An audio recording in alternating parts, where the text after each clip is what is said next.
custom-made wall-mounted metal TV rack.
So, ang idea ko dito sa TV rack is gawa siya sa metal. So, ang ginamit naming materials is 2x2 by 2.0 na tubular para mas makapal at mas matibay.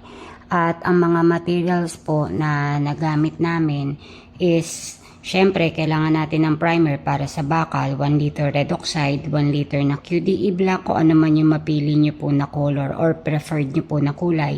At syempre, paint thinner para panghalo po sa QDE black, and then paintbrush na size 2, at yung Dynabolt para kapag binaon nyo po siya sa wall.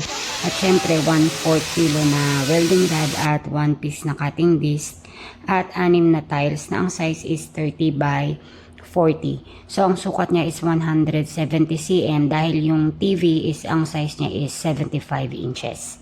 So, ang ginamit namin na pandikit sa metal at sa tiles is no more nails. So, yung maliit na no more nails na 30 grams.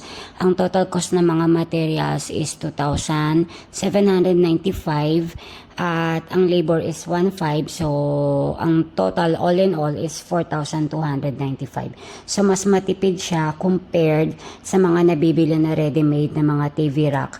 Kasi minsan, yung mga nabibili na worth 9,000 to 10,000, yung mga material na wood, yung mga material na ginamit na wood is hindi natin alam kung laminated ba, kasi sometimes nagsasag siya.